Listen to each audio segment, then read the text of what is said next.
तर हिवाळी अधिवेशन निम्म संपत आलं तरी देखील झी 24 तासनं उघड केलेल्या पुण्यातील जमीन गैरव्यवहाराचा मुद्दा विधिमंडळामध्ये का मांडण्यात आला नाही असा सवाल आहे। या प्रकरणामध्ये पार्थ पवार यांच्यावर गुन्हा दाखल झाला नसल्याबद्दल हायकोर्टानं सवाल उपस्थित केलाय। मात्र असं असताना देखील विरोधकांचं मात्र या प्रकरणावर मौन आहे। उपमुख्यमंत्री अजित पवारांच्या बाबत विरोधकांचं तेरी भी चूप मेरी भी चूप असं धोरण आहे का असा प्रश्न उपस्थित होतोय।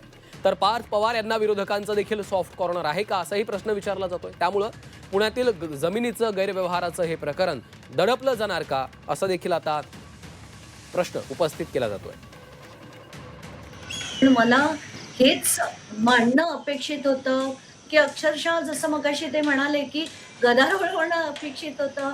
हा विषय लावून धरला जाईल, सरकारला जाब विचारला जाईल, ॲक्शन घ्यायला भाग पाडलं जाईल, असंच आपल्याला वाटलं होतं. पण कुठेच काही नाहीये. म्हणजे मला तर आश्चर्य वाटलं. पहिला दिवस ठीक आहे बाबा, समजू शकतो. 2 झाले, 3 झाले, हा 4था दिवस. आता संपायची पाळी आली तरी होत नाहीये. काय चाललंय हे? आणि मला कळत नाही, कारण मी विनंती केली होती. मी विरोधी पक्षाच्या लोकांना 2 दिवस आधी विनंती केली अधिवेशनाच्या, की तुम्ही प्लीज लढणार असाल, आम्हाला काही तिकडे जाऊन विषय मांडता येत नाही आणि जो लेखी जबाब किंवा लेखी उत्तर सरकारकडनं घेणं अपेक्षित असतं, हे फक्त अधिवेशनात होऊ शकतं. म्हणून मी विनंती केली होती ऑपोझिशन पार्टीला, की तुम्ही प्लीज हा मुद्दा लावून धरा आणि एवढंच नाही तर मी सगळे कागदपत्र देखील पाठवले होते आणि अपेक्षा हीच होती, की त्यांनी ते लावून धरावं.